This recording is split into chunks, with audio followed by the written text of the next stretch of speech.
I'm in twice. I think I have to go out, go back in.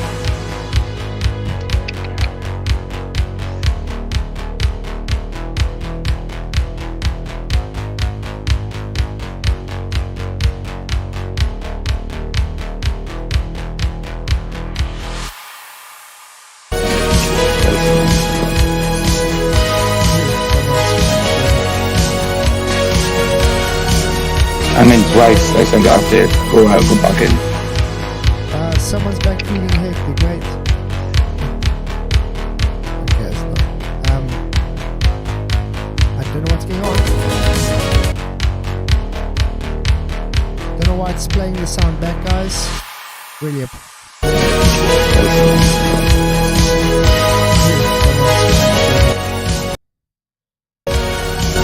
I'm in twice. I think I have to go out, go back in. Someone's back feeling hectic, mate. Okay, it's not. I don't know what's going on. Maybe you guys don't know why it's playing the sound back, guys. Maybe you guys.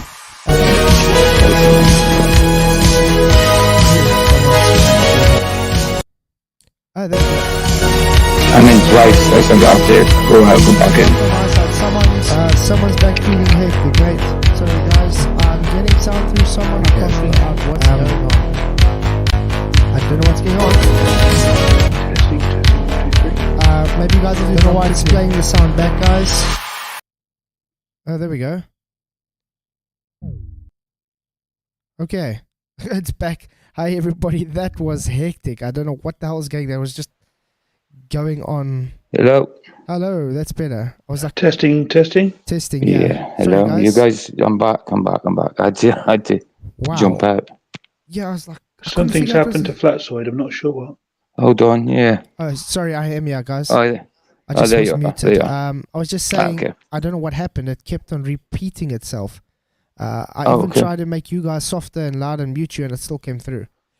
Well, I had to go But out it's because gone I was in twice for some reason, so I had to go out. It's while I was messing about with my timer. But it's good to be here. Sorry about that, guys. I just don't know what happened there. But anyway, it's good to have you all here. We got I don't know how to pronounce your name right. matruslilbro. matruslilbro. You can just call me Matic. On Discord, I'm Matic. Matty. Okay, I'll just call you Matty. Well, we got Matty here to debate tonight. We got PJ Cruikshank as the moderator. So I'm looking forward to that. Thank you, everybody, for coming in chat. It's good to see you guys. Thank you for being here. Please do hit the like button and share so we can get out to a wider audience. Matty, do you want to quickly introduce yourself? I don't know what to say. What can I say about myself? I'm in many ways I'm a nobody. My opinion, doesn't really count for much. But I hope that the reasoning that I'm trying to put forward makes sense, and hopefully I'm open to correction if ever I go wrong. But that's I don't know what more I can say. But it's good to have you on. And guys, please don't take any offense with anything we are chatting tonight. It is just a debate between us. Please, because we all know stepping on people's toes. So it's not here to offend anybody. I guess Matt would agree with that. Totally. Yeah, Absolutely. it's just an interesting subject that we want to discuss and debate about. So, yeah, I'm leaving it off to the moderator, PJ. All right. I think must start. matruslilbro. Sorry about the name. He's starting. He's opening, and he's got 10 minutes to start. 10 minutes for flats afterwards. 5-minute each rebuttal, and then what was it? 40 minutes. Oh, open, 40 minutes open, and then Q&A. Awesome.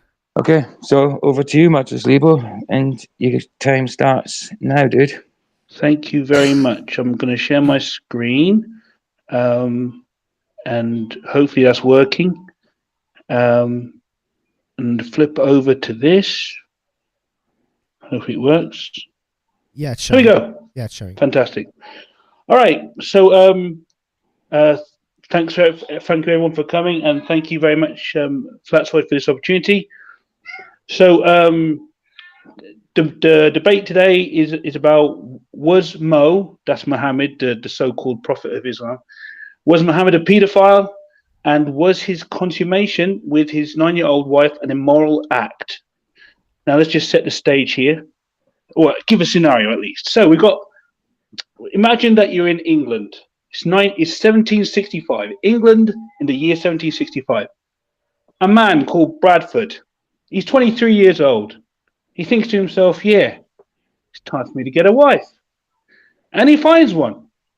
A fine young girl called Amelia. She's 10 years old. And with her and her parents' consent, they get married.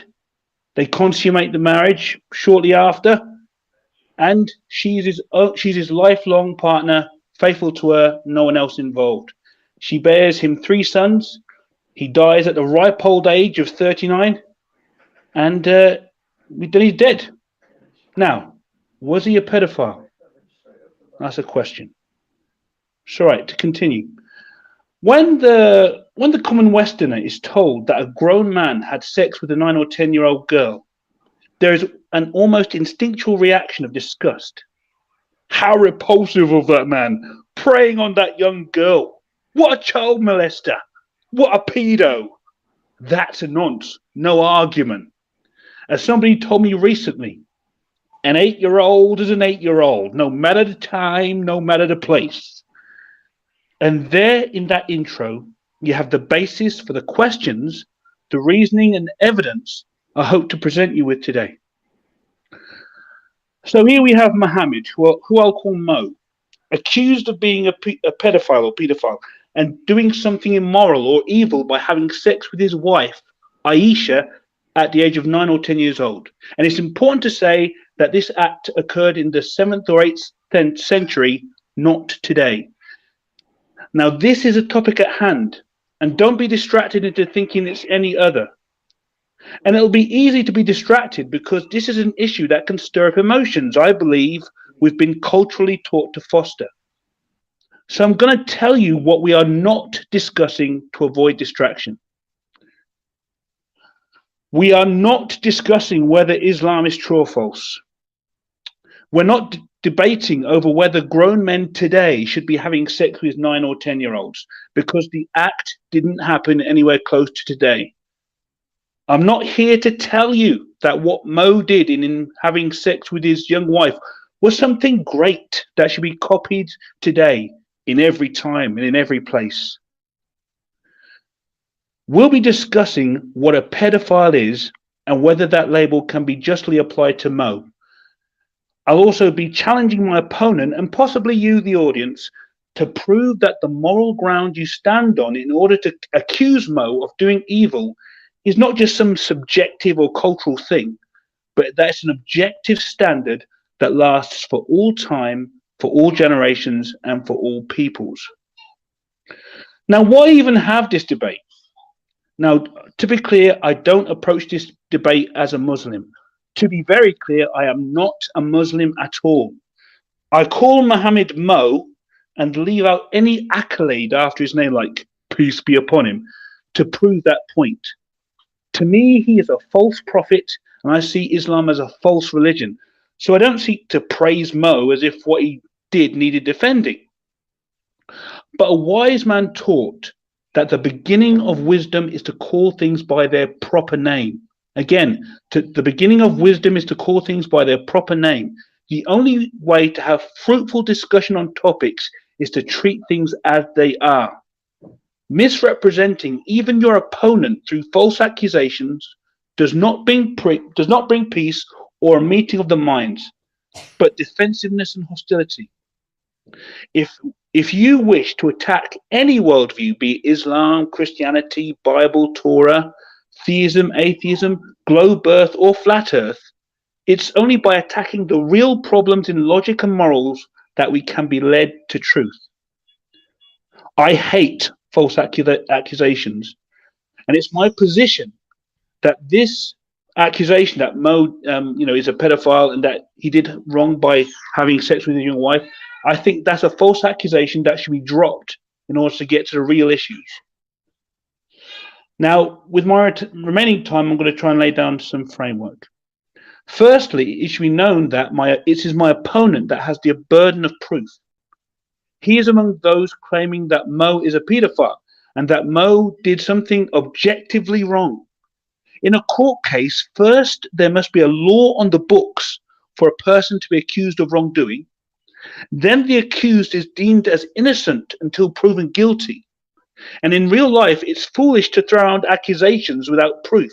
So it's for him to provide sufficient and relevant evidence that Mo fits the definition of a paedophile, that there is an objective moral standard about what Mo did and that he contravened it. Without that, Mo is not a pedophile and he did nothing wrong having sex with his wife, Aisha. Now, what's a pedophile? People in general, the common understanding is that it's just an older person having sex with a younger person below the age of consent. In the UK and in some other lands, to have sex with a child or a minor, you get labelled a pedo.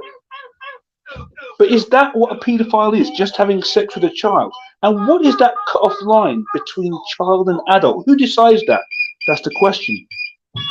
Now, the Urban Dictionary defines pedo and nonce as someone who preys on children, again, as a child, and is sexually attracted to them. But Britannica offers a more specific definition, which says it's a psychosexual disorder generally affecting adults characterized by sexual interest in prepubescent children or attempts to engage in sexual acts with prepubescent children. That means before the age of puberty.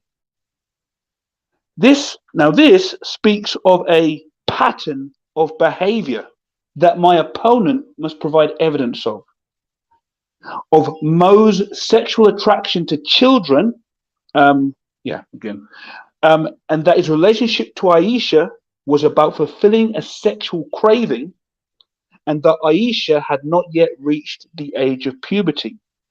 Now, when it comes to the claim that Mo did something immoral or evil by having sex with his young wife, I'm right there.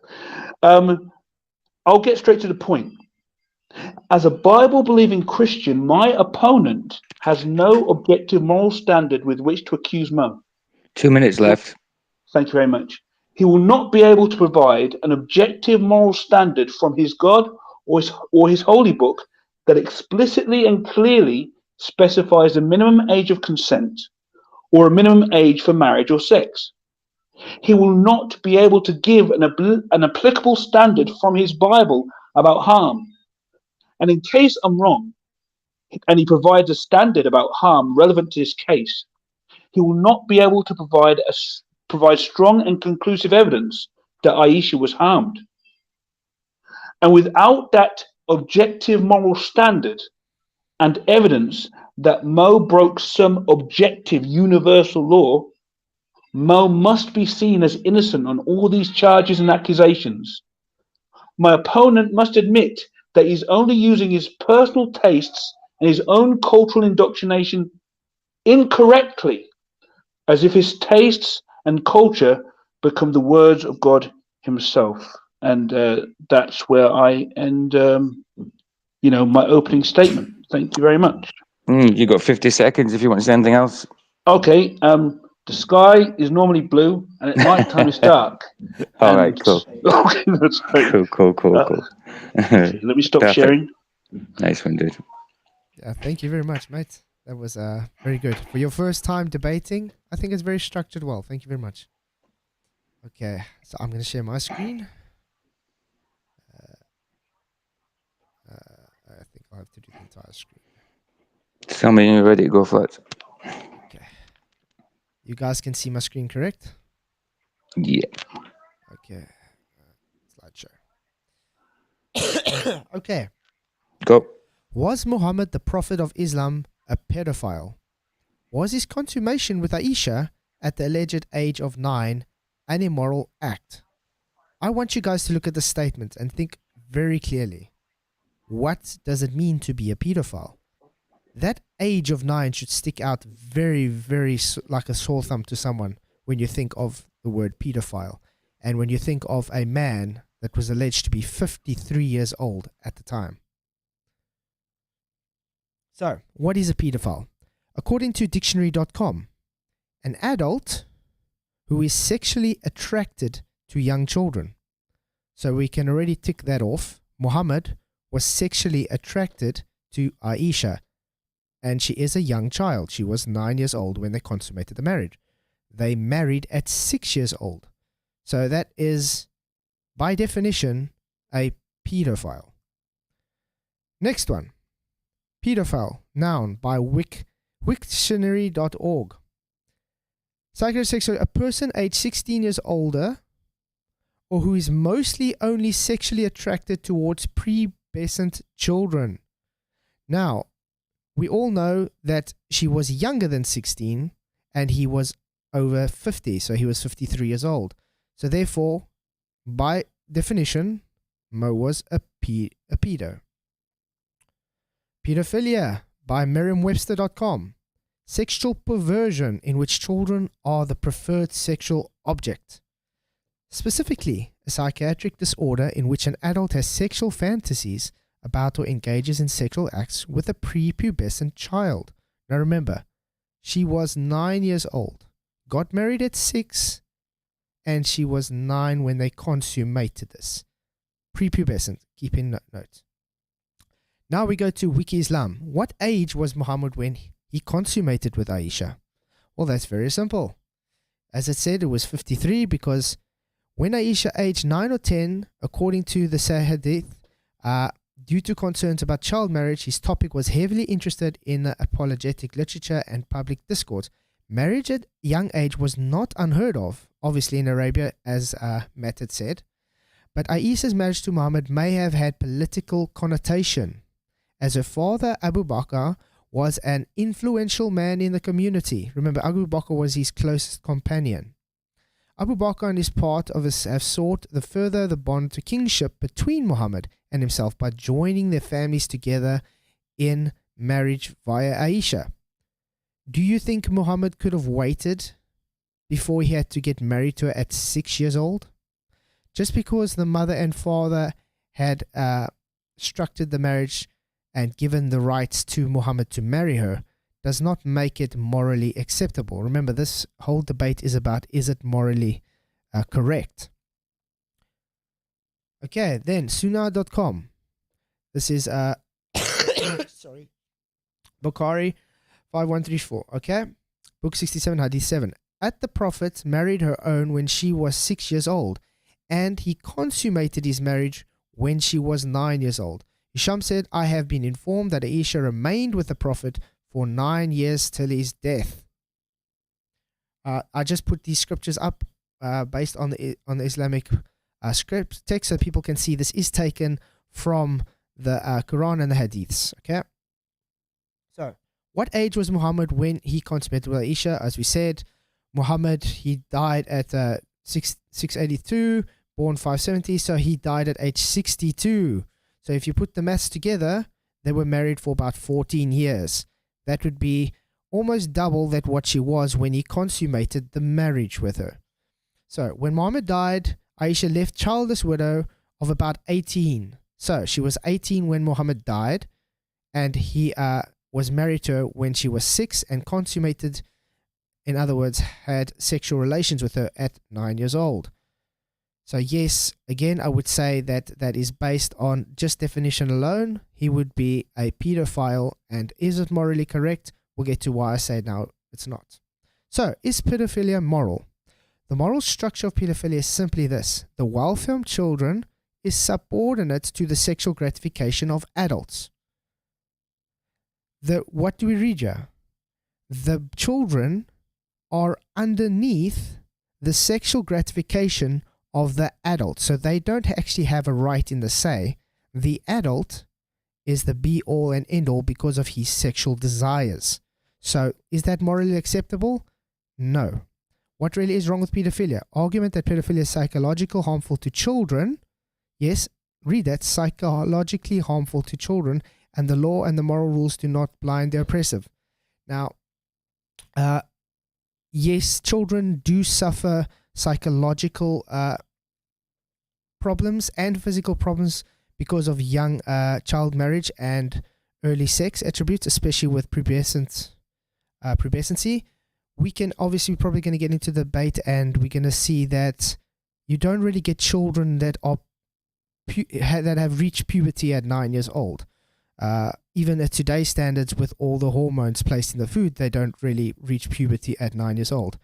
When it comes to the mentality of a child, they would be taking away their freedom of being a child, because as soon as they are stuck into wifehood, they are no longer able to play with their dolls or children.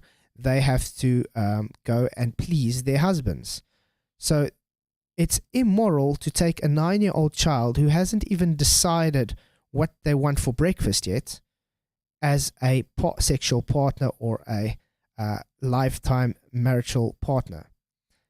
We all know that, I'm going to read this, that based on Aisha, she was not at puberty. We know this because she was still at the playground playing dolls. Let's do this. I used to play, this is straight from Aisha, guys, narrated. I used to play with dolls in the presence of the Prophet. And my girlfriends also used to play with me. When Allah's apostle used to enter my dwelling place, they used to hide themselves. Why would they hide themselves, guys? But the Prophet would call them to join and play with me. The playing with dolls and similar images is forbidden, but it was allowed for Aisha at the time, as she was a little girl, not yet reached the age of puberty. And this was when he consummated her. Remember, they even said she was on the swing playing with the dolls when they called her to go and consummate the marriage with Mohammed. So therefore, she was not at the age of puberty, because according to Islamic scripture, if a girl is reached puberty, she's no longer allowed to play with dolls, because then it's seen as idolatry.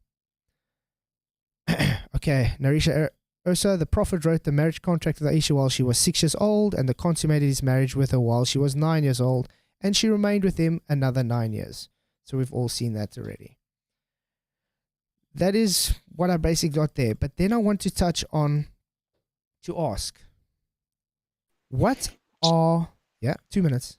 2 minutes left, Fletch, yeah. Okay. What are the consequences of having these relations with a young child? They do suffer, I think I got health consequences, mental consequences, and everything. This is taken from the CDC, Centers of Disease Control and Prevention. This is abstract of the concept of child marriage in Africa. This is just to give a more or less article view on some data statistics to say how wrong it actually causes in young child brides, how they they have problems. So I'm going to put the link in for everybody if they want to go through it, because it's quite disturbing. The girls usually suffer from let's see, I want to see if I can quickly find it, sorry. Where was it? Okay.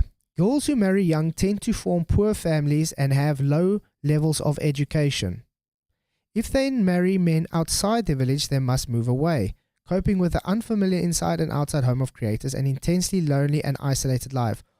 Or as these girls assume their new roles as wives and mothers, they also inherit the primary job of domestic worker. So remember, she married at 6 years old, so she became a domestic worker at 6. So therefore, it's not morally correct that they got married and consummated at 9. She wasn't able to be a child, just like everybody else. And we all know, when you're a child, you have development strategies that you have to grow into that. And we're probably going to talk about what would it mean to be hit puberty, and the problems you have if you haven't reached puberty yet. And I can say emotionally, she has not reached puberty at 9 years old, because she wouldn't even know to Time if you want to finish up. Okay, I'm fine. That's all. Thanks. Cool. Okay. 5 minute rebuttal each. Matruslilbro, tell me when you're ready, and we'll start the timer. I'm ready. Go for it, dude. Okay. So that was an informative introduction by my opponent. So there are some, I believe that there are some things that he has stated, which is at least doesn't, help his case. So take for instance, if you looked at each definition said it was sexual attraction to, you know, young children prepubescent. The thing is, though, none of his evidences actually even refer to sexual attraction. That's I think that's going to be difficult for him to do, is to actually point to a place where it says that Mohammed was sexually attracted to his young wife Aisha, that he did it out of sexual attraction as well. And he also admitted that there was political connotations, the joining of families. So so far there are other motives for this marriage other than sexual gratification, and pedophilia is rooted in sexual attraction. So it's going to be interesting to see how he manages to prove this. He mentioned a lot of other things, but one thing that was lacking. Now he couldn't do this because this is an opening statement, and I guess we'll get into this in instruction. But he's already using the word moral. Is it morally right? Is it morally wrong? Where's he getting this morality from? That's a big question. If it's just him getting it from himself, or is it getting it from his culture? In order to get objective morality, that'd be interesting to find out, where is this objective morality that he's getting, where he can take his opinion that in the 21st century and apply it to a guy in the 7th century, and also other situations for all the centuries in between. He did say that a child can suffer harm. Of course they can. The question is not whether they can, it's whether it did happen. You don't accuse a person for what can happen, for what did happen. The question is there evidence that he did, make her work as anything abnormal to his culture or anything harmful? I haven't seen that yet. Only this could have happened, but there's no evidence of that yet. What I think he did well is that he did mention that there's a chance that she did not reach the age of puberty. Now that is a good point, but I think there's a bit of dispute about that. But it's best that I get the evidence before I push that forward. But the weakness in his argument is that first he talked about being stuck in wifehood to please their husband.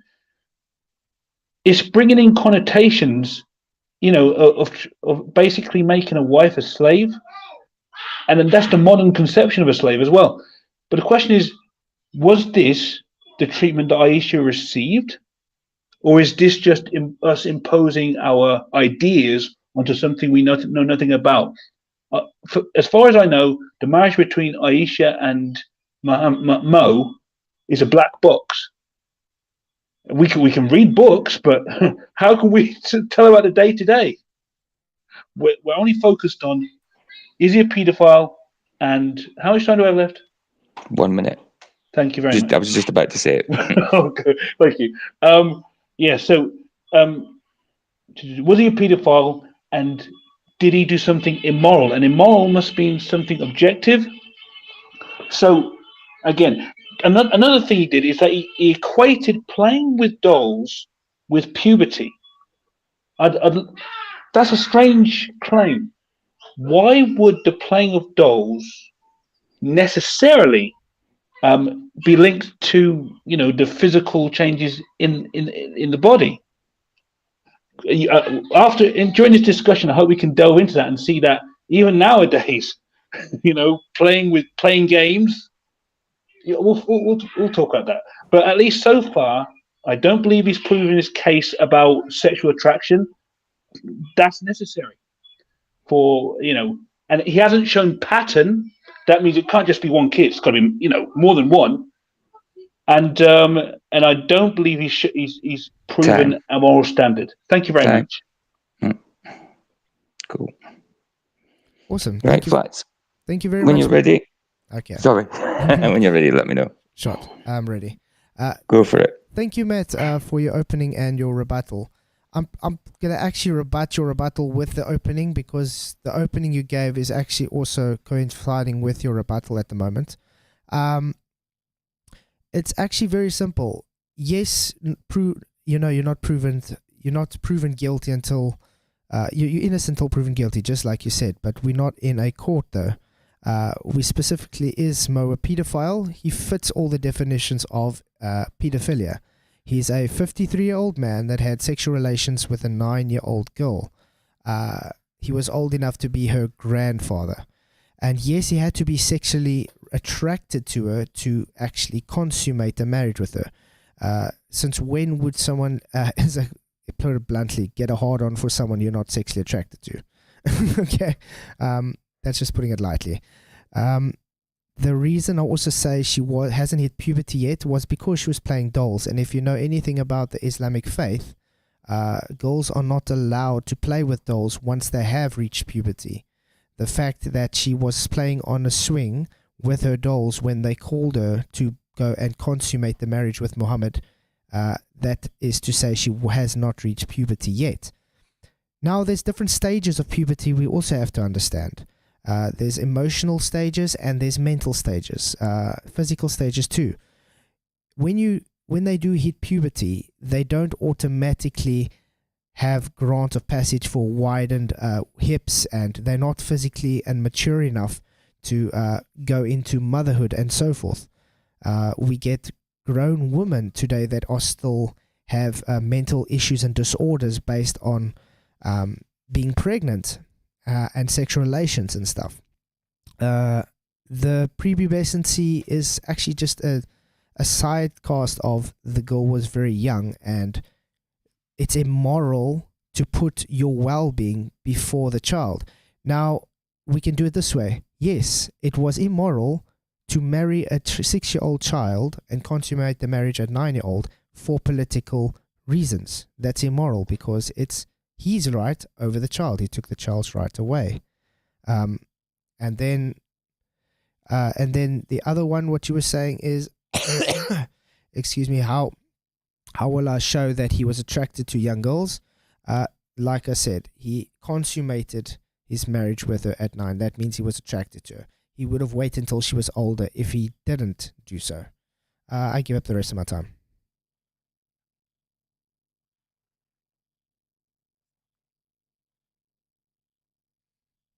Okay, PJ?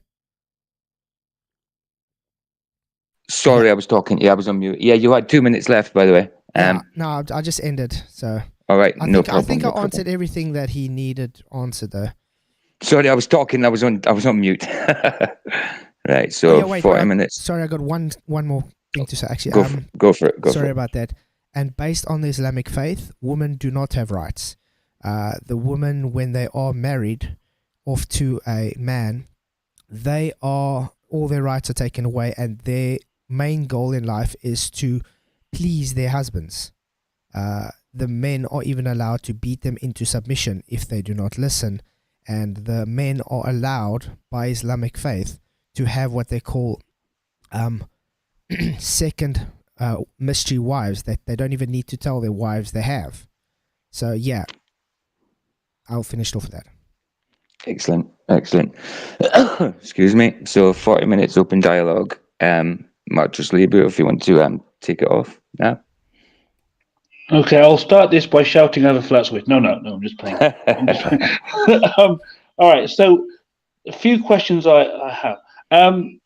Flatzoid, how many wives did Mohammed have? She was the third wife. I'm not really sure. I think he had, 5? 4 or 5 wives? No, he actually had 11. 11, okay. Or 12. Okay. So do you know how old his first wife was? It doesn't matter because we're talking about Aisha specifically. Now, the reason I ask about his other wives is because, in order to claim that this is to do with sexual gratification, sexual craving, for prepubescent children, not just child, but children, I just want to know: do you have any evidence of a pattern of behaviour that where he actually looked to marry other wives that were prepubescent? Remember the scripture I brought up? Sorry, might have to mute you when you're not talking. Yeah, sorry, just when you're not talking, because I don't understand your daughters in the back there. Remember I showed the scripture where she said Aisha's narrative straight. Excuse me. When her friends came to play, they would hide from him. What connotation does that give to someone when you think of my friends when they're playing with me hide when a man walks into the room? What story does that tell you? What kind of story does that tell you? Why would they hide from Mohammed when he walks in the room? It doesn't say. I'm not speculating. But what connotation does it give? I mean, the children are playing with her, with dolls, and as soon as they come in, they do hide from him. And then he calls them out to come and play with her. That is a psychiatric trait that pedophiles usually use to lock little children in.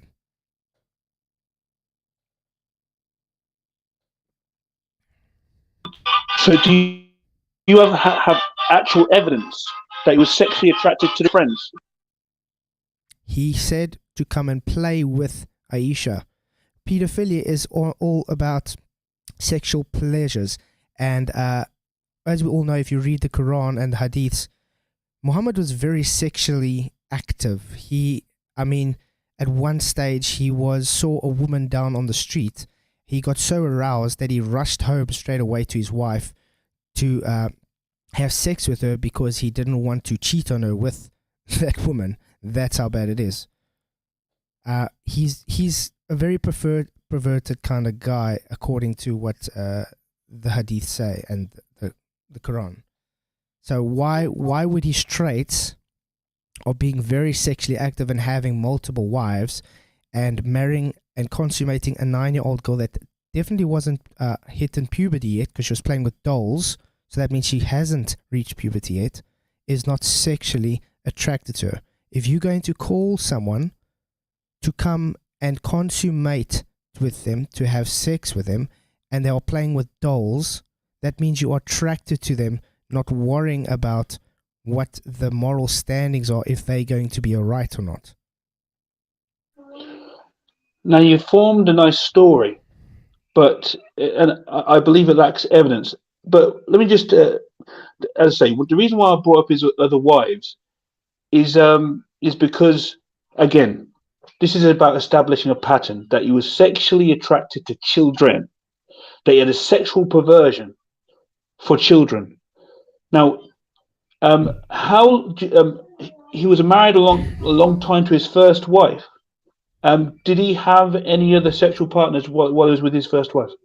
Yes, he even had with his wife when she went out into the field, and then he had sex with his slave girl, and the wife caught him, and then he said he will never do it again, and then he went away and came back and says, Allah granted me, I'm allowed to now take what we call second secret wives. And yeah, that was his moral standings for, I'm allowed to cheat on you just because Allah says so, because I'm a man, and you're not allowed to be angry about it, because if you do, then you are being a bad Muslim wife. So, sorry, just to check, you don't know how old his first wife was, but you know that story. But wait one second. But you say that you know what occurred with his first wife. So this happened with his first wife, correct? With a wife. I didn't say first wife. But again, this is about Aisha, and Aisha being the age of puberty, and him sleeping with her is an immoral act, and it's simply not. It doesn't matter who it is. A 9-year-old girl has not reached puberty. Can you prove otherwise that you find 9-year-old girls that have reached puberty? So you're asking for evidence that it's possible for a 9-year-old to reach puberty, correct? Yeah. All right. So while I search for that, you keep on saying that he's that this is immoral, correct? Yeah, because he consummated a marriage, actually had sex with a 9-year-old girl. He was 53 at the time. That's what pedophilia is. Where do you get your morality from? You said I'm not allowed to give morality based on the Bible. The morality No, is I never based. said The that. morality of That's this right. is the morality of this is based on he's putting his own sexual desires over the standings of Aisha. He's not worrying about her mentality or physical problems she would gain from this. So that it's pedophilia. So just to clarify, you may have misheard my introduction. I didn't say you're not allowed to. I said that you will not be able to. There's no clear, distinct passage in your Bible that gives a minimum age. So just to clarify, I didn't say you're not allowed to. I couldn't do that anyway because that's not any of the rules of our debate. So again, I'm asking, where is the morality? Where is your laws of morality to say what a person can and can't do? Where does that come from? From me, it comes from God, the Word. But from this standpoint on this debate, we're simply talking about morality as if you put your own gain in front of others, it's not morally acceptable, correct? Based on what? Okay, so I can go and say, I can just go murder a few people because I feel like it. Is that morally acceptable? Based on what? What is our morals? Is that Where do our morals come from? Is that morally acceptable? The reason why I keep on asking you based on what is because our morality. Take for instance, when it comes to atheism, right?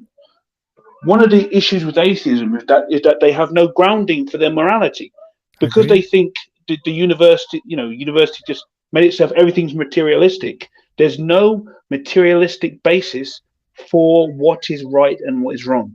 In the end, it's just their own delusions. The reason why theists should be different is because we get our morality from God Himself, who is the objective source. I agree on that. Now, so the reason I keep on asking you, where is the moral standard, the objective and universal moral standard, is because without that, without saying God showed this revelation that this is our moral standard, without that, I don't know if you have any grounding to say what is right and what is wrong. Have you ever heard of secular humanism? Yes, I have. Yeah, that's based in atheist morality. So what they believe is if it's for the greater good. So in other words, if it makes that person happy and I do it, that's morally good. That's secular humanism in a nutshell.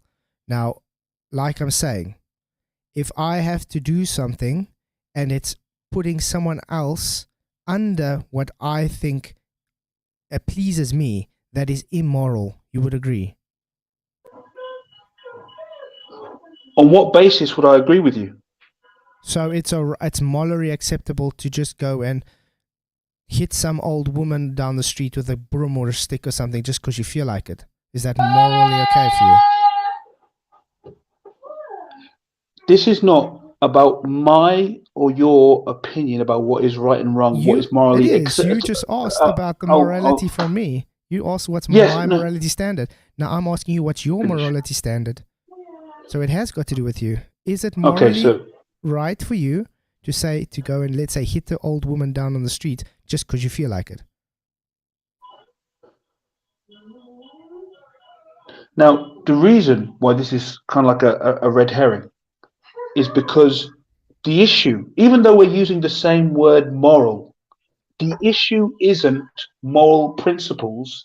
The issue is what is the basis of the moral principles. So for you to ask me, do I think that this is right? Do I think that is wrong? Everyone's got their own opinion about what is right and wrong. In those days, they had their opinion about what is right and wrong. So now this is just a case of you having your view and imposing it on total strangers, and that's tyranny. But at least if you have God's word backing you up, saying, yes, I know God said it's wrong, so it doesn't matter how you feel. It's not about your feelings about what's right and wrong. God showed me what's right and wrong. So that's why I keep on saying it's a red herring fallacy, because even though we're using the same word moral, I'm asking for moral basis, not just for your individual opinion, my individual opinion, because someone else has their own opinion. Do you understand my point? Okay, if I had to give you the definition of morals, would you accept that?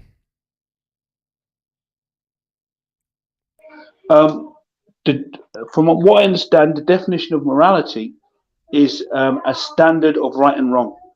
So, like I said, if I give you the definition of moral, would you accept that definition? Say that again?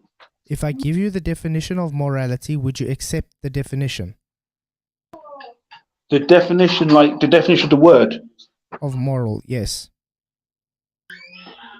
Depends where you get it from. If you get it from yourself, then no. If I bring up a definition of moral, would you accept it? It depends where it comes from. So, in other words, there's no moral to you. Moral doesn't exist because every person has a different value of morals, so nobody can be moral. Is that what you're saying?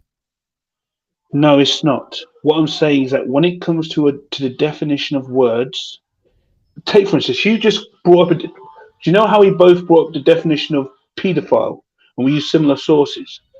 So if we had a dictionary, an English dictionary that said what the word moral means, is an English dictionary. That's the standard for what the word means. I'd have to accept that. Yeah, but like I said, with morals, you would agree, any person in history would agree, to have a moral standing is to put someone else's feelings above your desires. That's to have morals.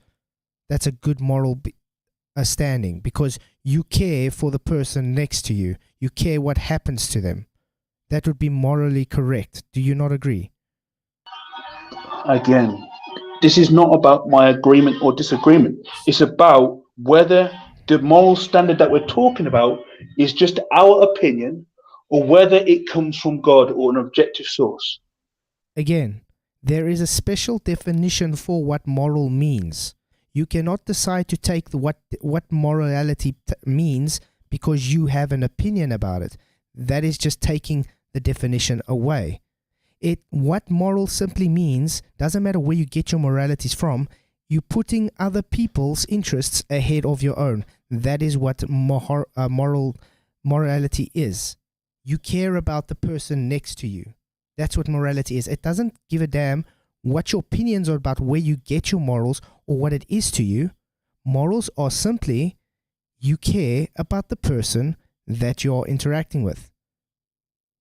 Do you agree? At least no, I don't agree with that. So Can I tell you why? What is morals? So you're saying I'm lying? Sorry? No, I'm just saying we disagree. I'm just saying we disagree. But so what is can I tell you why I disagree? Yeah, please do. Okay. In my worldview, morals is not about me caring about the person next to me. That's not morals. Morals, firstly, the word morals is just a standard of right and wrong. Now, true morality is not, the basis of it isn't I care about you. No, the basis of morality is that it comes from a source that is in the right place, the objective place to say this is what is right and wrong for humanity in general. That's why God, when He gave the law to Adam, to Noah, to Moses, He is the one that said, accept what is good and you have life. Do follow my commandments and you'll have life. And if you don't follow my commandments, there's death. Morality comes from God. He's the one who says what's right and what's wrong. He doesn't just say care about one another. There's a lot more to it. It's a lot more complicated than just, I have to put your things above mine. It's about whether it's the right thing to do in the first place. Exactly. And I'm not arguing that with you. I agree totally with you. God is the arbiter of morality. And based on God's morality standards, you have to care about someone else's well-being. Correct? Prove that statement. If someone hits you, turn the other cheek. He who has sinned, cast the first stone. I don't disagree with those moral standards, no. Okay, great. So that means they're putting someone else ahead of them. So now we go to Aisha's marriage consummation with Mohammed. Was it moral? Was he putting her standards before his sexual desires? Is there a moral Is there a moral rule or law about this? Yes. She is. Where is this? I got on screen, I brought up the CDC Gov where they're talking about child marriages and sexually problems that they have because of young sexually active with older men. They have psychological problems. It's degenerative problems based on young sexual activity and marriage with older men, because the men care to put their self ahead of the child, just like Muhammad put himself ahead of Aisha. Aisha had no rights. She had to be a submissive little girl. Yeah, a little girl. She was 9, still little. A wife for him. So she couldn't go and enjoy the rest of her child years. She had to be a submissive wife to Muhammad and just do everything he said. Remember, when it comes to how do I put this? When it comes to the Quran, the Islams are allowed to treat their wives just like they want. They're allowed to beat their wives into submission. If the wife is not in submission to what the husband says, then they are bad Muslim wives. So Aisha, at 9 years old, could be beaten to submission if she decided not to sleep with him. The Muslims I've heard don't agree with what you've just said. Well, they don't read their Quran, then, do they? No, unfortunately, because if I knew that you had studied Quran, by the way, have you studied Quran, the whole book? No, but I've been through it quite a few times. Not really studied it. So, it's as you are I'm a Christian, because you are that makes your witness about what the Muslim doctrine is, that makes me a little bit more questionable. And to hear from Muslims who are passionate about their faith say something different, I can't just take your word for it. But there was a question you asked me before. According to kidshealth.org, yes, a 9-year-old can reach puberty. Full puberty. Full puberty. You know, there's different stages of puberty. That's why it's prepubescent and puberty. I do. I understand. And yes, most females will start puberty when they're 8 to 13, and therefore they could finish by 9. Some. I'm not saying everyone. I'm just saying it's possible. Okay, can you medically show me that a girl's hips have widened at the age of 9, please? What do you mean by medically show you? That's part of puberty. The hips have to widen for the birth canal to happen, so they can have children. Now, what? Sorry. Can you medically show me a 9-year-old girl having her hips widened at puberty at 9 years old? My question is in regards to medically show. I don't know what that means. Medically, that means you get medical papers or a medical practitioner that says, here is the evidence that 9-year-old girls have already hit puberty and their hips have widened enough to be able to give birth. I would not be able to provide that now. Therefore, I'm not going to make a statement on it. But the question is there anything wrong with that? Yes, very much, because it goes according to your opinion. Remember, the argument is based on morality. You are not. We're halfway through, guys. We're halfway through. Okay, sure, thanks. The problem is he putting Aisha's best interest at heart? How would you know, being in the 21st century compared to them in the 7th? It doesn't matter where it is. It was pedophilia then. It's pedophilia now. It's always going to be pedophilia, mate. Okay, good, fantastic. Show me that as an objective law, not just your opinion. it by definition a pedophile because a old man had sexual relations with a young girl who has not reached puberty. She was playing with her dolls. Please show me some divine text, something that is not just your. Because right now, here's what's happening. Right, you are telling me that if he was a pedophile, I still don't believe you show me that. But if he was a pedophile, you're so sure that that is wrong, that is immoral. But my question is it anything other than the opinion of you and those around you? Is it what is that? So yeah, give me the divine law that states that. Okay, first of all, you haven't provided me with any evidence, medical information, that girls at 9 years old can be at full past pubescent. Okay, now this has got to be with you beat your wives. Remember what I was saying? The Quran teaches that they are allowed to beat their wives, and the wives have to be cheerful to accept his arrangement. It's part of the Islamic State. Women have no rights in Islamic belief. Okay, so Aisha had no right. If he called her, which he did, at the age of 9 when she was sitting on a swing playing with dolls. Remember, according to Islamic State, faith, if a girl is playing with dolls, she has not reached puberty yet, because as soon as they reach puberty, they are not allowed to play with dolls because it would be seen as a form of idolatry. She was on the swing playing with dolls when he called for her to come consummate the marriage. That means to have sex with a 9-year-old girl who was playing with dolls. How did she reach puberty from walking from the swing till his tent? Was that a question? Yeah. What was the question? Repeat it again, please. Because according to the scriptures, she was playing with dolls. She was on the swing playing with dolls when they called her to come consummate the marriage with Mohammed. So that means she has not reached puberty yet. So when she stood up and went to Mohammed, has she all of a sudden reached puberty from when she got off the swing to the tent? It's still your claim that she was prepubescent, right?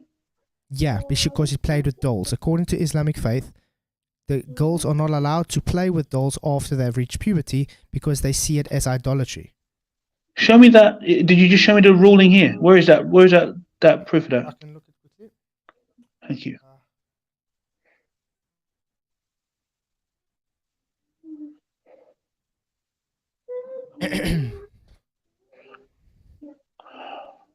Let's try.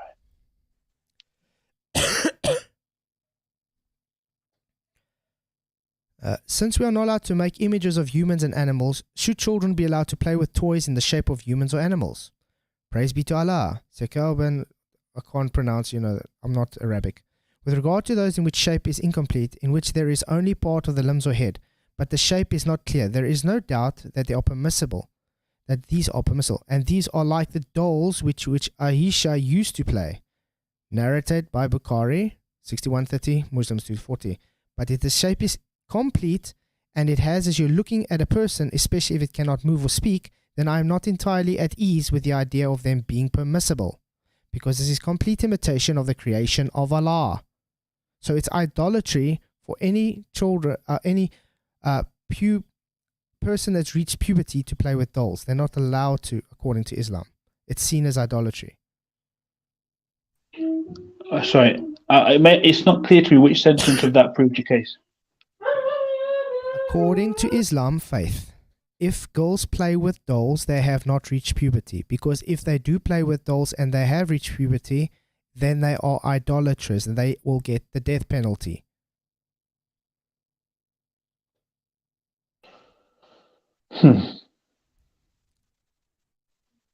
Do you get the issue here? She was on the swing at 9 years old playing with dolls. That means she has not yet reached puberty. Muhammad then called for her. She went off the swing to her concubines to prepare her for the consummation with Muhammad. Has she now reached puberty just because he called her to consummate the marriage? And I just have to state, Arwen, consummation means sexual, mate. That's what consummation means. Um. So all right. So I'm going to presume. I'm not going to say it's proven, but I'm going to presume that she had not to reach puberty, right? I'm not saying that from the swings to when he called her in, she reached. I'm not saying making that claim. But that's what they said. Must I find that verse for you? Did you? Why did you make a case that? What? Why were you talking about the widening of hips? Because that's part of puberty. Puberty is not just bang, you wake up one day and you've reached puberty. It's an ongoing process. It takes a few years. And at what stage? When do you know? When does a person in the 7th century know when a person's capable of having children? When, according to Islamic faith, it's after they've reached puberty. So I'm asking, you saying at 9 years old, it's that people have reached puberty. So I'm asking, can you show me where they've reached puberty at 9 years old? Wait, what's it?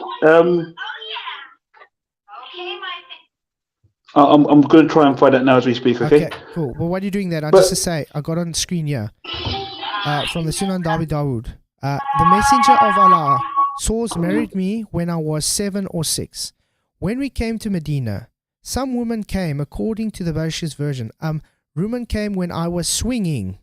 They took me, made me prepared, and decorated me. I was then brought to the messenger of Allah and looked up a cohabitation with him when I was 9. She halted me at the door, and I was burst into laughter. Abu Dawud said, that is to say, I menstruated, and I was brought into a house, and there were some women with Aisha Ansari in it. They said, with good luck and blessing, the tradition of one of them has been included to the other. Now, there's a lot of translations that say this thing, but in different ways and contexts. So, in other words, he called her from playing on the swing with dolls to go to her, and all of a sudden she menstruated in front of the door. Really weird stuff, eh? Actually, so she reached puberty. Fantastic. Now, no. Like I said, puberty has more than one stage. Just menstruation doesn't mean you've reached puberty fully. According to, as far as I know, the American College of Obstetricians and Gynecologists, it says that girls can become pregnant as soon as they start menstruating. Yeah, they can become pregnant at menstruation, but that doesn't mean they've reached puberty fully. They haven't fully gone over to motherhood. That's why I'm talking about the hips widening. They can get preeclampsia.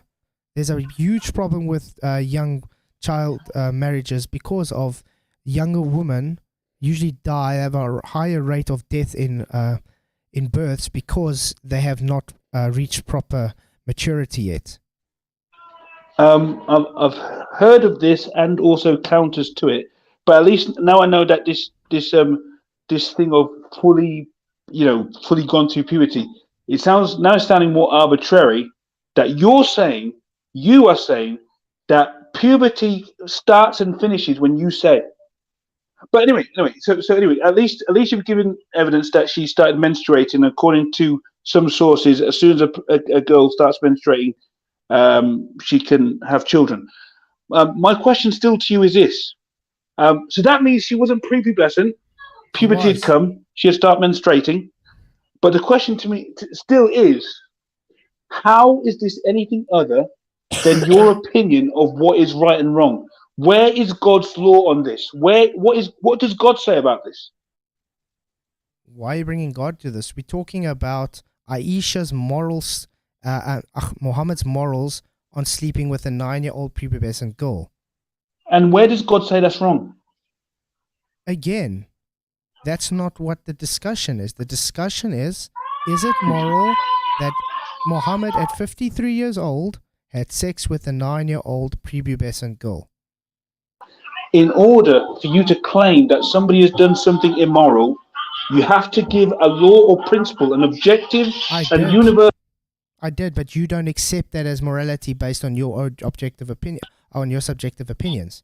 You deciding Where what's is moral and not moral doesn't make morality not moral. That's just you but hand wave dismissing what morality is.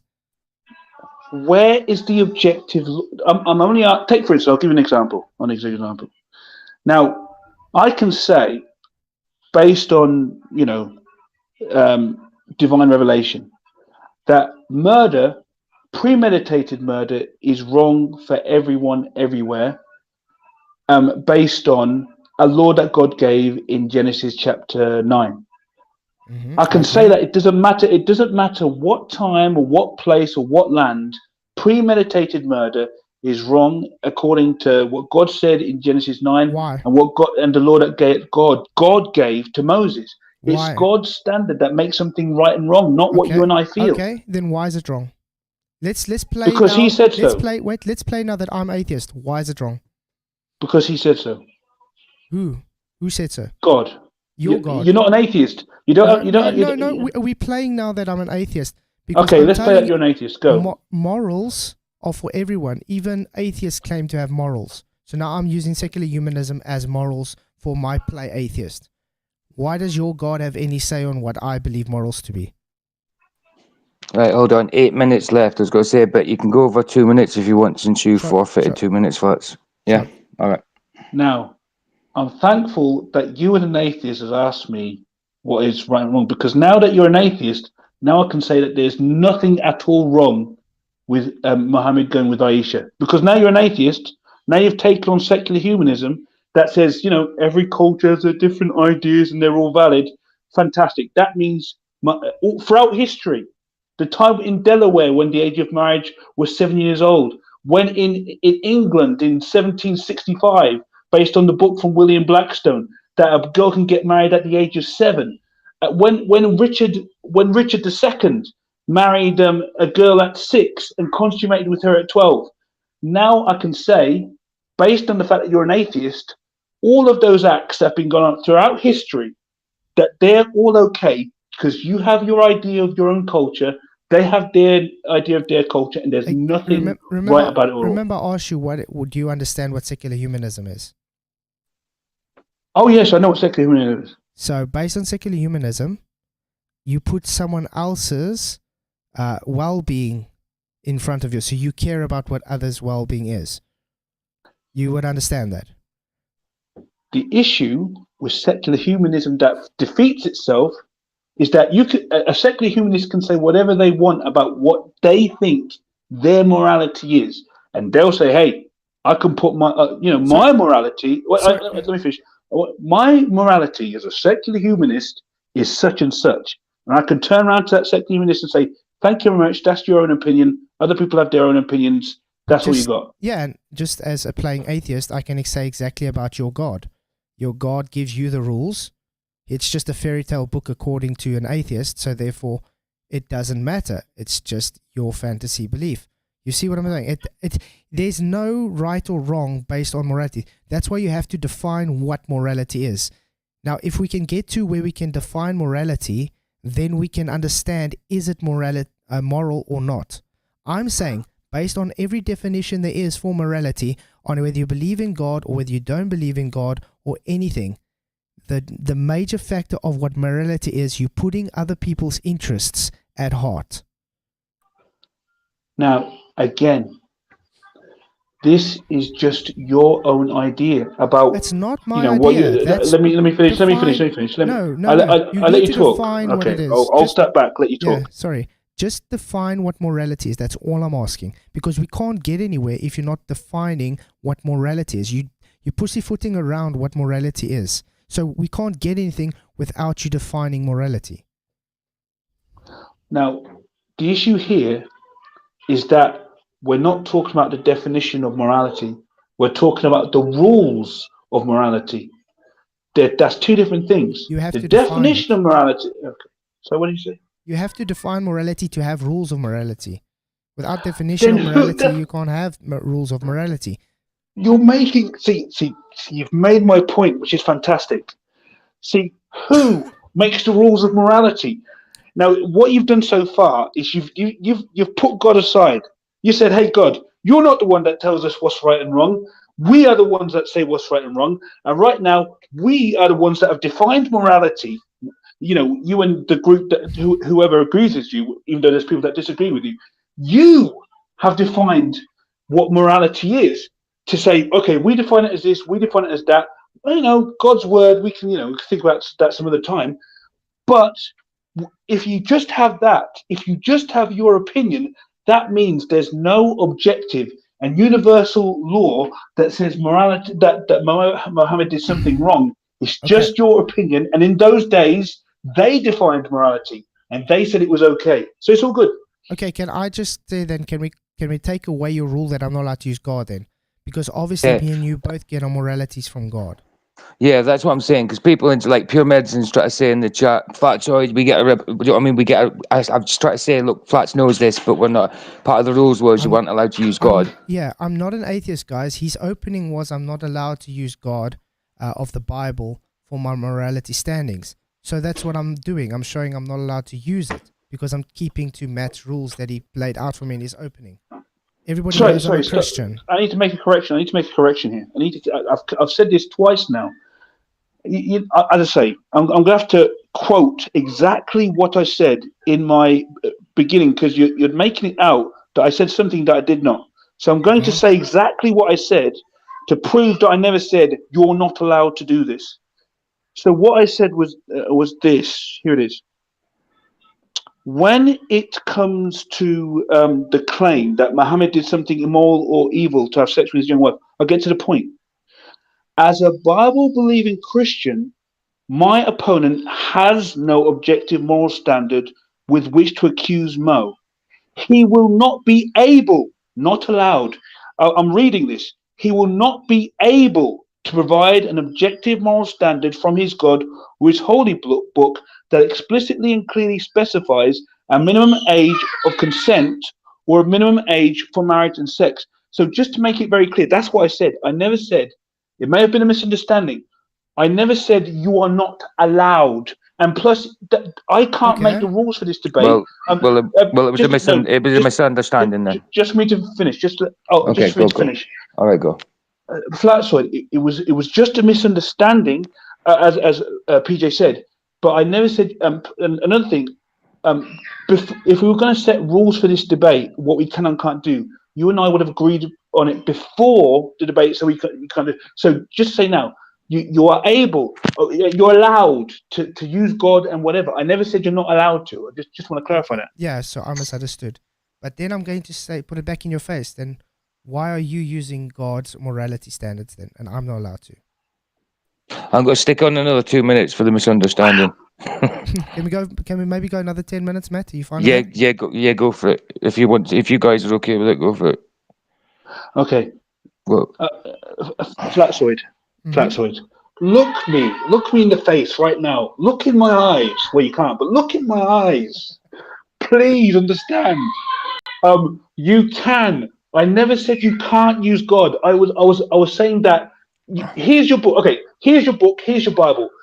Give me anything in there from God that says that what Muhammad did was wrong, having sex with his wife at 9 years old.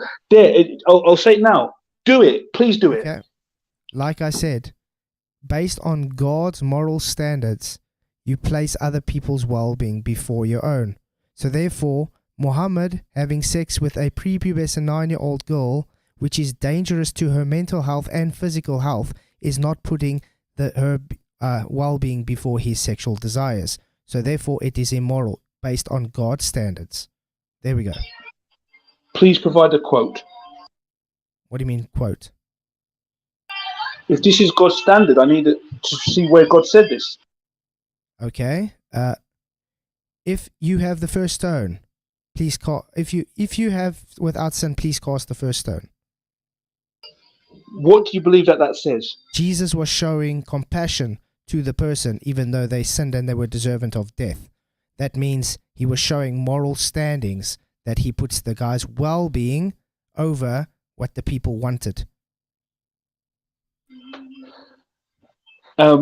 So this is your interpretation of what was said, but not exactly what was said, correct? You wanted it now, so I gave it to you. So you can't accept that is God showing putting other people's well-being before other people's wants, desires. I don't agree with your interpretation of that Okay, passage, did because the person I'll just say what happened was that as far as I remember, some woman is brought before Jesus, and they say, we say that this woman is an adulteress, and we're going to stone her to death.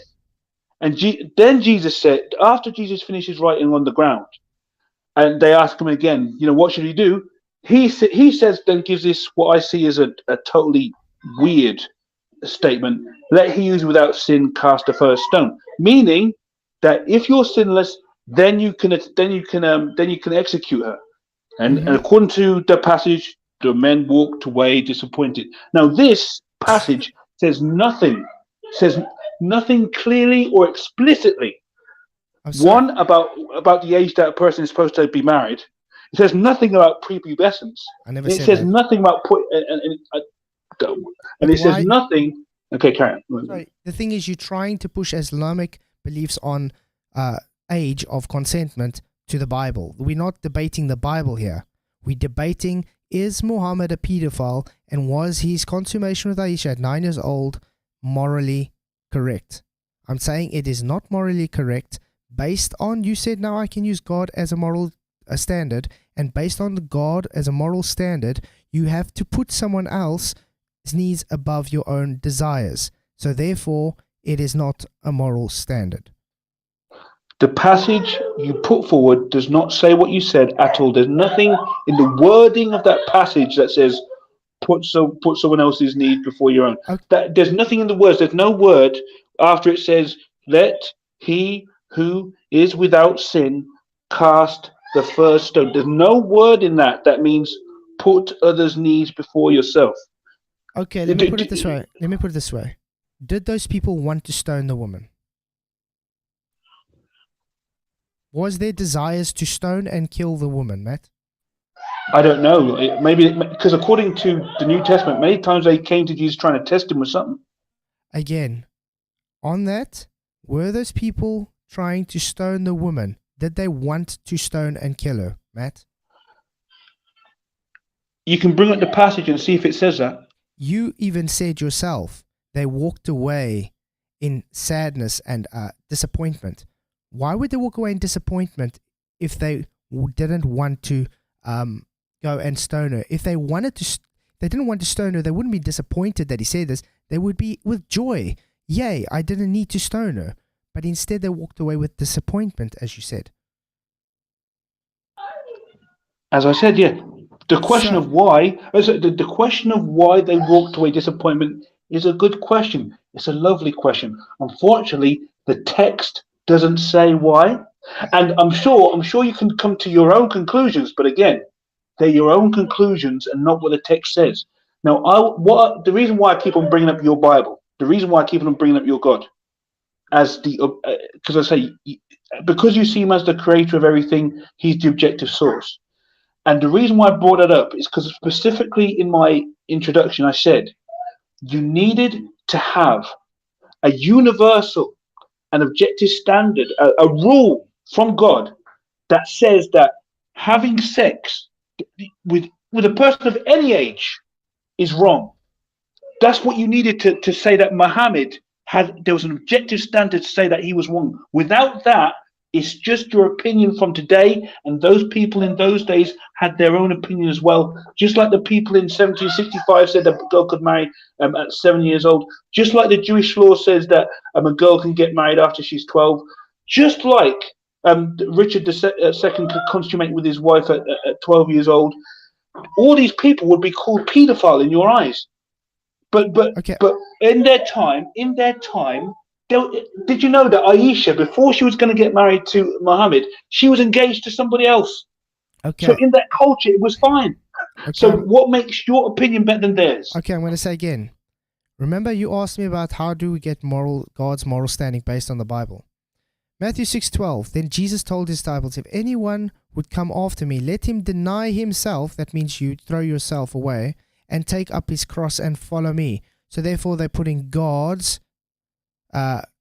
Jesus, well-being before their own. Or how about Mark 10 verse 21. And Jesus, looking at him, loved him and said to him, you lack one thing. Go and sell all that you have to give to the poor, and you will have treasure in heaven, and come follow me. You see, so they had to give of self to put God, who they're following, Jesus, well-being ahead of them. That is God's standard of morality. And now I'm going to take that morality and I'm going to say, did Muhammad, when he consummated his marriage with Aisha at the age of 9 years old, a little girl, while he was 53 years old, that is standing with the definition of pedophilia, is it morally correct? It is not morally correct based on definitions and based on the moral standings, based on the God of the Bible and every human being alive that says you take morality into objective scrutiny, that you take the well-being of someone else over your own. Muhammad did not take the well-being of Aisha over his own, because Aisha would suffer mentally, physical and mentally disorders based on this, like every human being in history. She did not have a child after this, if you didn't know about this. She never had children. Just to ask, as you keep on accusing Mohammed of harm, I've got a question. Here's another question for you. 3 minutes left, guys. 3 minutes. Yep. Thank you. Do you have a statement from the victim, as there must have been a victim to this terrible crime? Do you have a statement from the victim herself that says that she was harmed? Do you know what? Trying to think what the name is. What's that? That mental disease that when the wife gets beaten totally and still sticks up for the guy. It's not Stockholm syndrome, something like that. Yeah. It's not that, is it? Yeah, exactly. Stockholm syndrome. So, but my question was, do you have?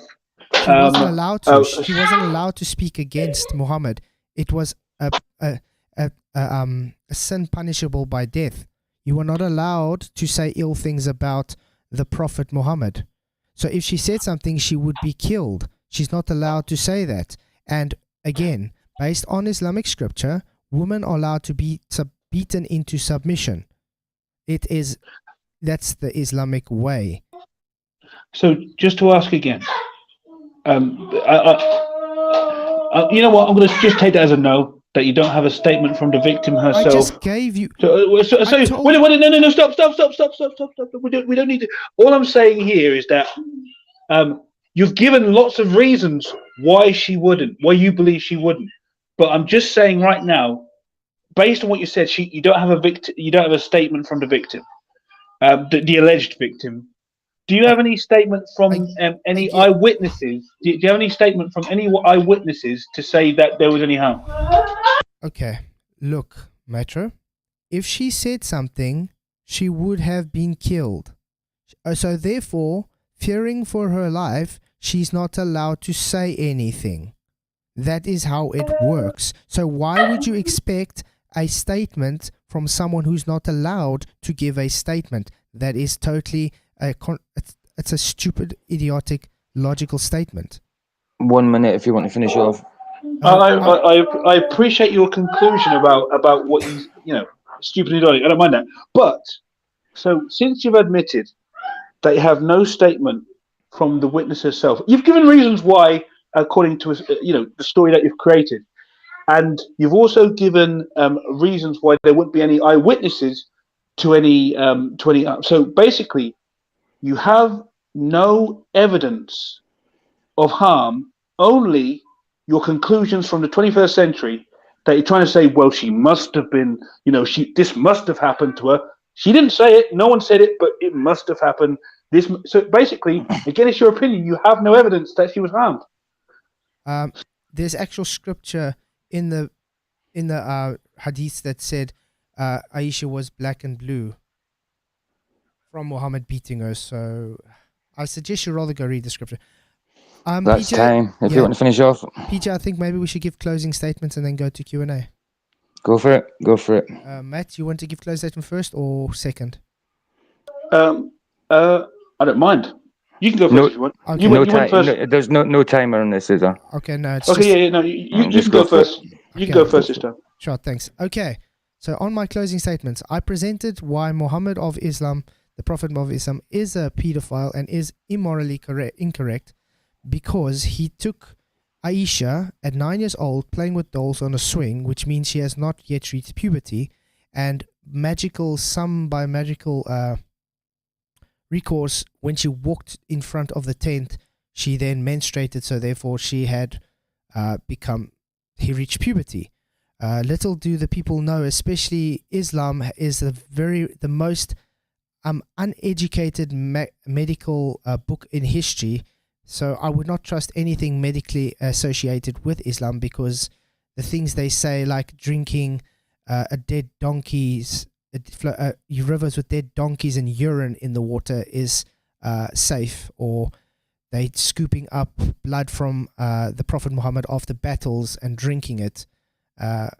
This is the kind of medical advice that is taken from the book, the Quran, which is not scientifically validated.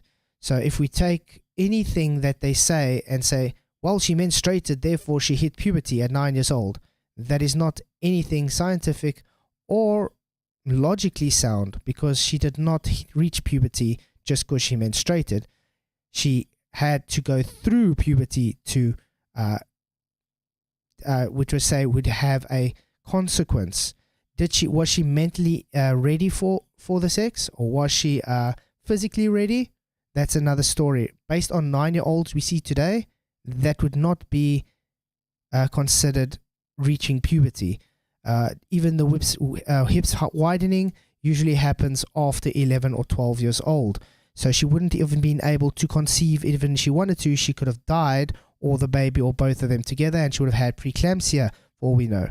Note, she never ever had children, and also White was immoral because he put his sexual desires over her well-being, and therefore it was immoral. And was he a pedo? Yes, he was, because he was 53 and she was 9 years old. He did have sexual relations with her, so that means he did have attraction for her, because you do not sleep with someone if you do not have attractions for that person. And my last closing statement would be, why then would you expect statements from someone who's not allowed to give statements, because they would get beaten and killed for their statements? Thank you. Nice one.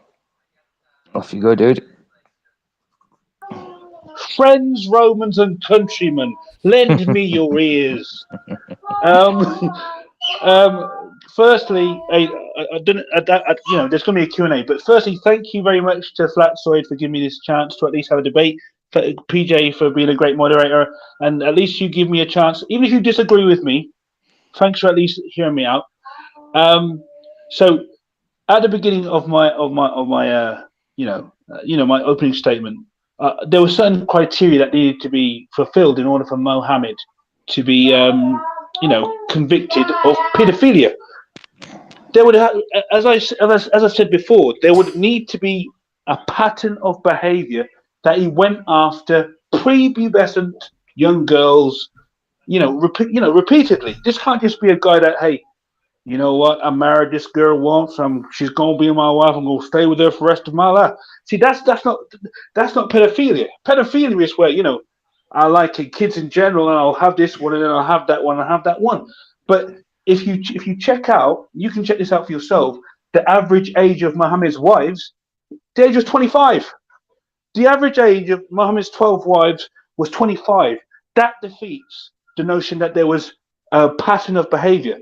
If for my opponent to say, hey, he had sex with this one girl, even though he did state that she menstruated, however you want to take that, the fact is, it said that she menstruated. She reached puberty.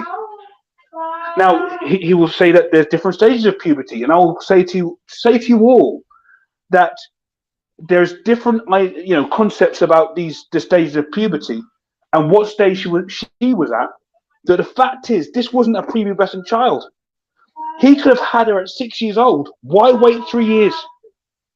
Because as you notice, this marriage wasn't just about sex. It was about a political affiliation between tribes, joining tribes together. So that nullifies this thing about sexual gratification as a Mohammed just wants to get his rocks off. And again, young children, where's the pattern? Where is a statement of sexual gratification? Now, he made up stories. He made up stories about Mohammed must have been feeling this, Mohammed must have been feeling that.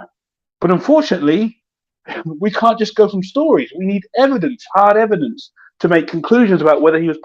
So, if a paedophile is somebody who is a sexual perversion, where he's sexually attracted to children, and all you have is a story of a man who marries a girl and she stays with him the rest of his life.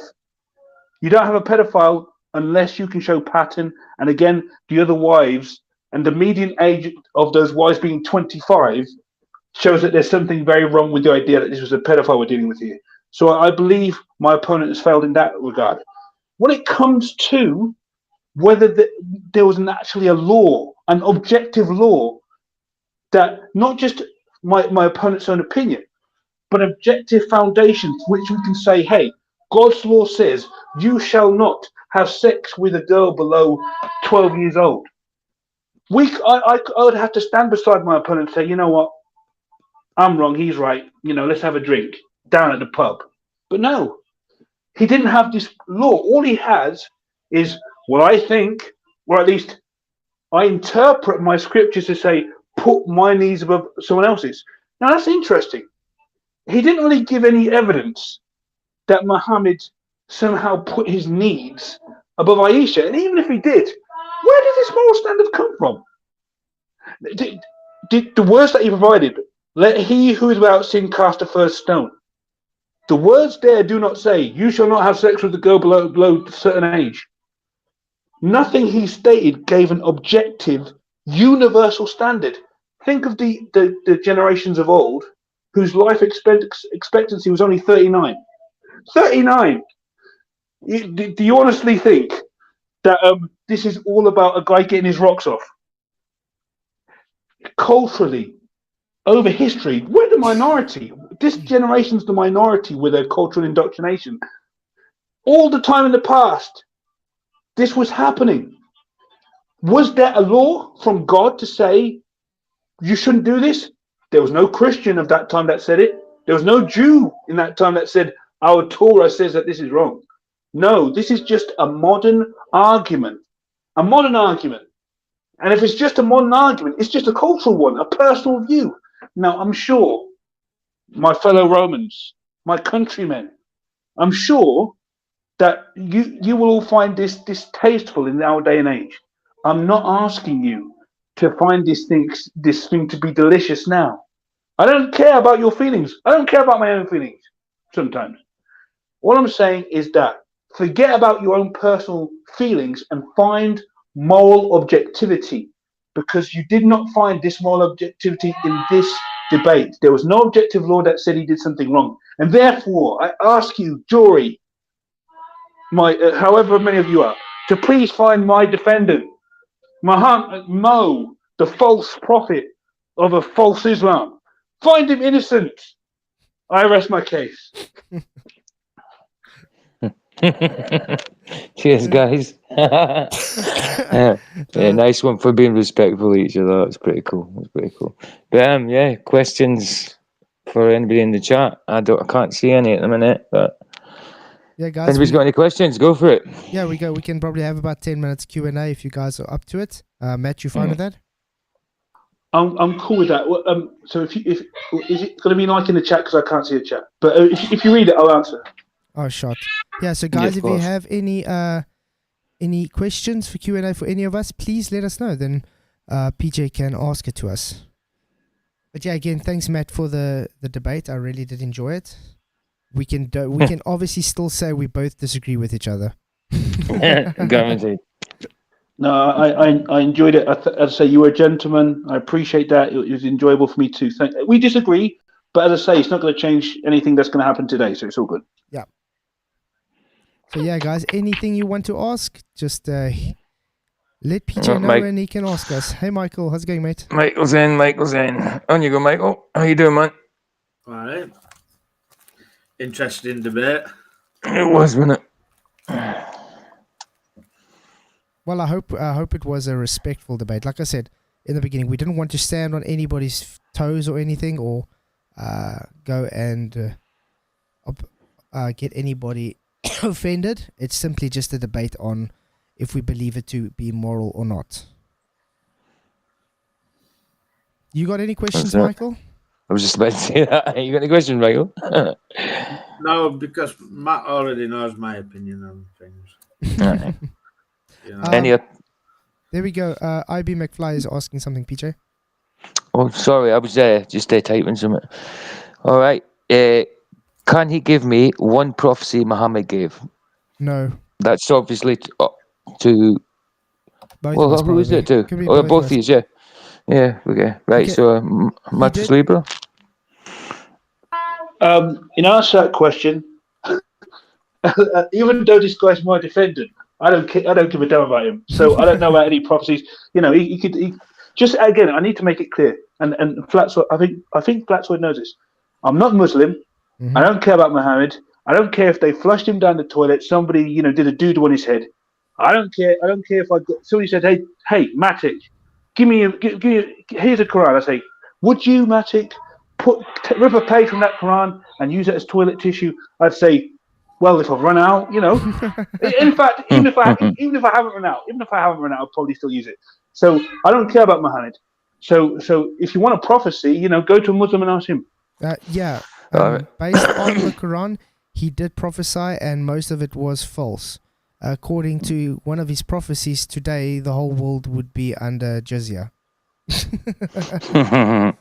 All right, Yannick I cannot pronounce your last name, dude. Dezaga, whatever. For a matruslilbro, do you need a context to have sex with a 9-year-old? Could you repeat the question? Sorry, do you need a context to have sex with a 9-year-old? Do you need context to have sex with a 9-year-old? That's the question. Yeah. Okay, I will answer this to the best of my ability. Look at without having that objective standard that I'd like.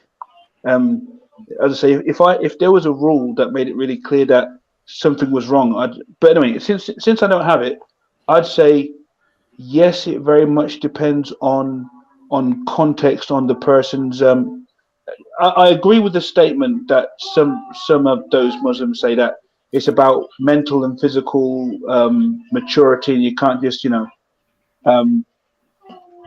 a prepubescent child. So, but that's wisdom. That's more wisdom than morality. So I think especially when you look throughout history and you read upon like the laws of marriage in Delaware, in England in the 18th century, in what they did in various centuries before ours. And again, I'm saying we're the minority. If you look back there, I think it definitely depends on context. But that's back in those days. Today, most even grown adults are stupid. So I don't know if some adults should be getting married or having sex.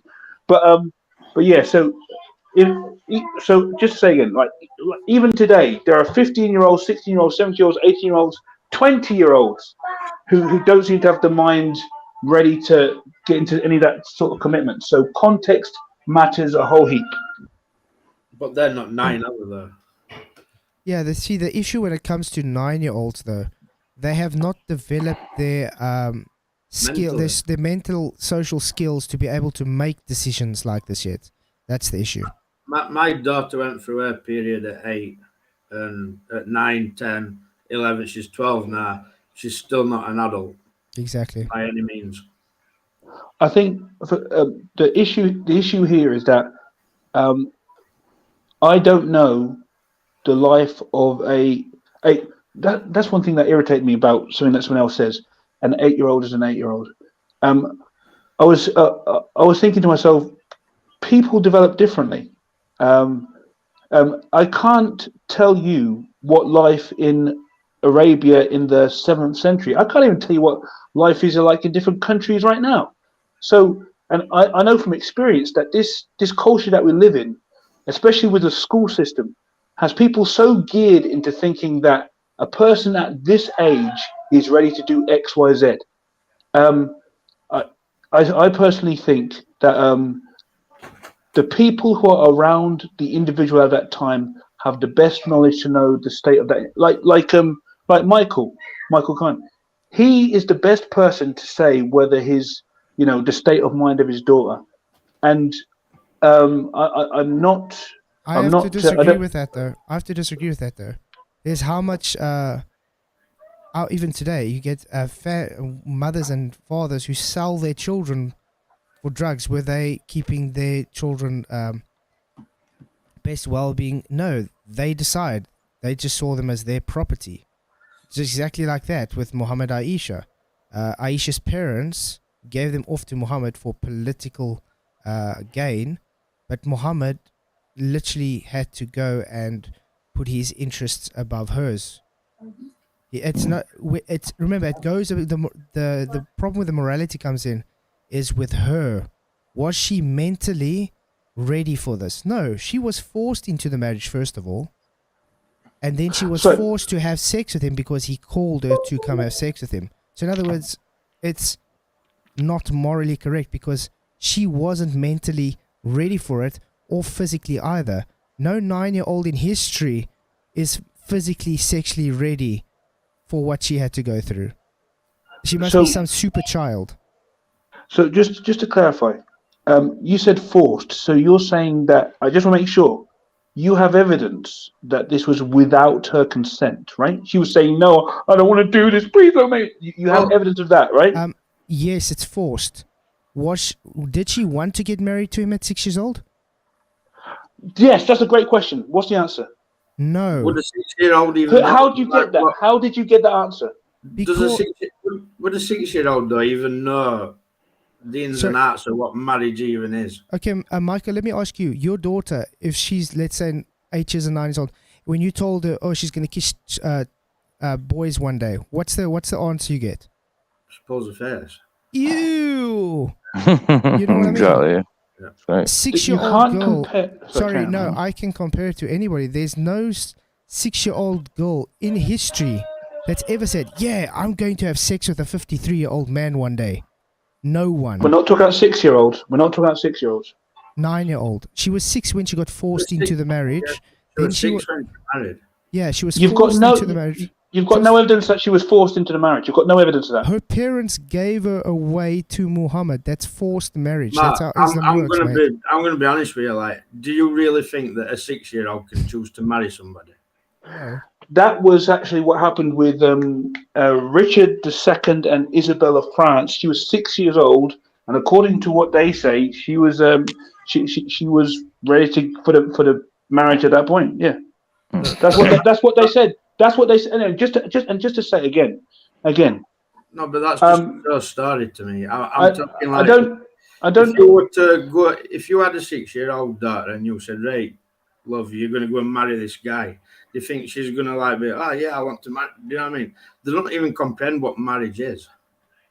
You're talking about kids that are raised in a culture that delays development. As I say, in this culture, in this culture, I'm telling you, it's like people play games until they're dead. People have made a whole industry of image. I'll finish it. People have made a whole industry out of keeping immaturity going. That's why again in the past, people would have been ready by. They'd say you're a man by 12 or 13. Now they have to wait till after school age, and then they say, okay, now the government decides that you are ready to be married. And before that, we tell you if you have consent, and after that, you don't have no consent. Sorry, you do know based on Islam that the girls, they don't want them to have an education because a dumbed down female will be more submissive. That's why they don't want them to have an education. So you're totally going against what Islam is actually teaching. And I mean, this debate was simply based on Islamic prophecy. But Muhammad. They're still doing this. They're still doing this now in like Islam Indian families. They're still arranging marriages with young children, and when time for marriage, these girls and these boys don't want to go through with that marriage, and they run away. That's happening because you've got to choose if you want to marry somebody. You can't be told to marry them. And I'm not being funny, Matt, but a 6-year-old is not in any place to be deciding for themselves whether they should be married. Not even 9 years old. Not even 9 years old. I agree. There's no 9-year-old that is mentally capable of making decisions like this. Not ever. Otherwise, there's just some superhuman Islamic girls that's around there somewhere. I don't know. Can we move in anyway? Because there is a statement and a couple of questions. I'm kind of falling behind. Because I also got to end anyway. Yeah. So yeah. Right. Derek Nelson says, not a question, just a statement. I can only use my own conscience to compare with Mohammed. I would not be willing to have sex with a child that hasn't reached puberty, even if she was my wife. Exactly. But then the television had a question, I think. How does a middle-aged man fall in love with a 9-year-old guy? I nearly said guy then. A 9-year-old, or was it a forced arranged marriage? Mohammed organized the marriage. I think there was one more question. Remember, it was under the pretense. Remember, it was under the pretense of political gain. But that's I want to answer as well. Yeah, but that's just a way to have a cover story because he didn't want to be seen as a pedophile.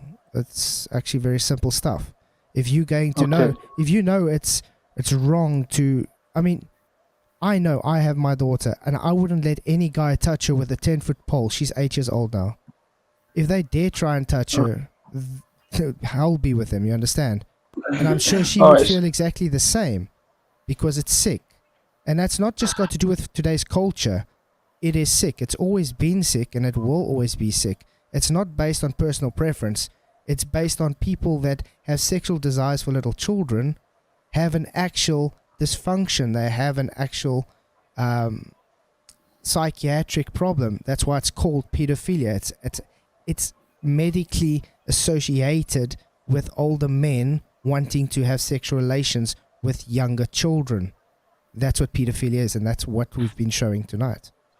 So something I'd say here is that one thing that's happened a number of times is a fallacy called appeal to motive, where where other people are trying to put motives into the minds of people when they take, for instance, when a Flatzoid accused Mo, the false dude, accused him of doing this just as a cover story because he's really a pedophile. Again, that's almost, and also that's begging the question. But it's like that is giving your own ideas, saying this is what I read in your mind. Now let's be clear here. Flatzoid isn't a psychic, and he doesn't know the mind of a stranger, of two strangers, actually a whole bunch of strangers that lived over 1,300 years ago.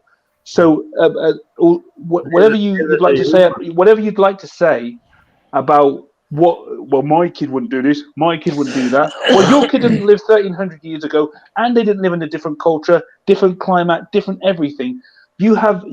Although you have a strong opinion, unfortunately, that's where it is right now. It's just like the moral standard that's been used here. But then just an opinion. But then I got to ask you, what does the year and culture make a difference on the maturity of a person's mental and physical health? Okay, so I can answer that. Now, is from what I know, I can say I know this. The amount of stress and work and even the temperature that a coach has to live in can contribute to how quickly a person has to develop mentally. A person who has to live agriculturally and can only live based on what is produced in a farm is going to have a very different mentality to somebody who's been raised in a city, and that's just in the same country in a different time as well. That it's going to make a huge difference. One, how quickly people develop physically because they've got a whole heap more to do, mentally because they've got a whole heap more responsibility to take care of, in so many ways that I think are practical and knowledgeable. When you think about it, there are many things that can determine how quickly a person they're forced to develop because of the lifespan. Because people some cultures don't live up to like 90 or 60 years old, but and some people like in the 18th century the life expectancy was 39. There's so many things that force a person to grow up a lot quicker than in this culture where, as I say, kids get to play with computer games until they're 38 and living in a mother's basement. Can you quickly read what I got on screen here? No, it's too small for me. I'm on a phone. Okay. Poverty plays a central role in perpetuating child marriage. Parents want to ensure their daughters' financial security. However, daughters are considered an economic burden. Feeding, clothing, and educating girls is costly, and girls will eventually leave the household. A family's only way to recover its investment in a daughter may be to have her married in exchange for a dowry. In some countries, the dowry decreases as the girl gets older, which may tempt parents to have their daughters married at younger ages. These are not necessarily heartless parents, but rather parents who are surviving under heartless conditions. Additionally, child marriages from new alliances between tribes, clans, and villages reinforce social ties and stabilize vital social status. Now note, this goes with what you're saying at the cultural and the times of then. So they were maybe forced to let her get married to Muhammad. Remember, Muhammad forced the marriage on for social gain.